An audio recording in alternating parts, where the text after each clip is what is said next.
So today we will discuss a topic class 12th unit 1 विद्युत द्रुध्रुव के कारण निरक्षीय स्थिति में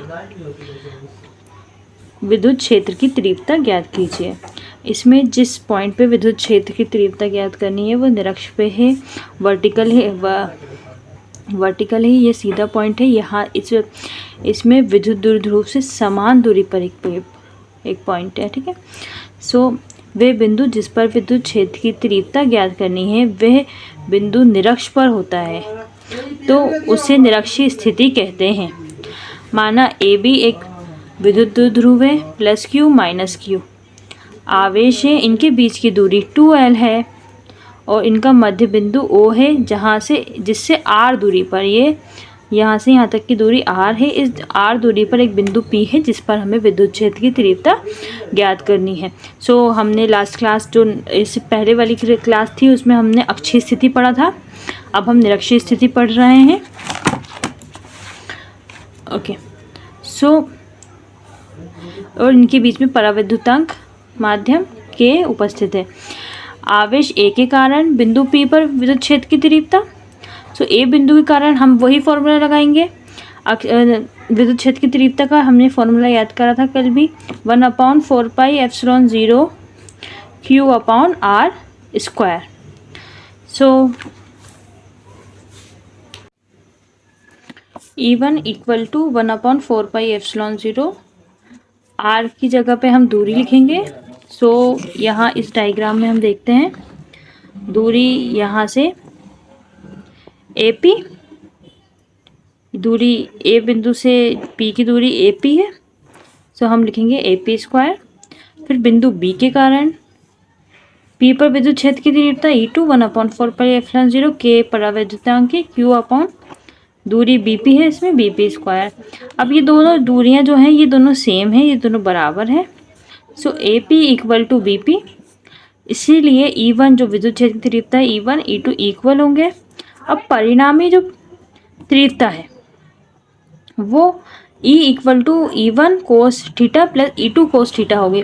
अब आप बोलेंगे ये इसमें साइन थीटा क्यों नहीं लगाया, तो साइन थीटा दोनों अपोजिट डायरेक्शन में, ये दोनों एक दूसरे को एलिमिनेट कर देंगे और कोस थीटा दोनों एक साथ एक डायरेक्शन में जा रहा है, कोस थीटा परिणामी तीव्रता होगी। सो E1 E2, अब E1 E2 इक्वल है तो E1 cos theta plus E1 cos theta equal to E1 equal to 2E1 cos theta. अब हम E1 की वैल्यू यहाँ से E1 की वैल्यू इस इक्वेशन में इसमें पुट कर देंगे। E1 की वैल्यू हमने इसमें पुट कर दी। अब हम पाइथागोरस थ्योरम का यूज़ करेंगे। अब पाइथागोरस थ्योरम के थ्रू ये जो ट्राइंगल है यहाँ देखिए AOP, अब ये डायग्राम को मैं यहाँ बनाती हूँ और हम इसको सॉल्व करके देखते हैं। ये O है, ये A है और ये P है। ये जो डिस्टेंस है ये R है। सो L, ये यहाँ से यहाँ तक की ये डिस्टेंस थी, इस डायग्राम से बनाया है, ये R दूरी। सो हमें इसके थ्रू हम AP की डिस्टेंस निकालेंगे। तो हाइपोटेनियस का स्क्वायर, कर्ण का स्क्वायर, लंब का स्क्वायर, कर्ण का स्क्वायर इक्वल टू लंब का स्क्वायर प्लस आधार का स्क्वायर, तो R² plus L² equal to AB का स्क्वायर। तो इसके थ्रू हमें AB की वैल्यू मिल गई है। और कोस थीटा क्या होता है, आधार बटे कर्ण होता है। सो आधार L, कर्ण AP। अब AP की वैल्यू क्या है, ये इधर से कर लीजिए आप, AP is equal to under the root, square का opposite under root L²। So हमें AP की वैल्यू मिल गई, हम कोस थीटा की वैल्यू मिल गई। अब इक्वेशन जो नंबर 3, यहाँ पर जो हमने इक्वेशन नंबर 3 थी उसमें AP और कोस थीटा की वैल्यू हम पुट कर देंगे। ओके, सो यहाँ पर हम ये AP और ये कोस थीटा है, इक्वेशन नंबर 3 हमने नोट करी है और हम अब AP की वैल्यू पुट करी और हमने कोस थीटा की वैल्यू पुट करी है। अब ये देखिए ये 1 है और ये हाफ है, 1 और हाफ। यहाँ देखिए 1 पावर से बेस सेम है तो हम पावर्स को एडिशन करते हैं। 1 प्लस हाफ इक्वल टू क्या हो जाएगा, 2 + 1, ये क्रॉस एंड हैंडशेक के थ्रू हम LCM इसके थ्रू कर देंगे। 3/2। तो अब ये पावर क्या आ जाएगी 3/2, इसकी जो पावर है ये कंबाइन होकर 3/2 हो जाएगी और ये 2QL। तो 2Q + 2L क्या होता है, P होता है, ध्रुव आघूर्ण।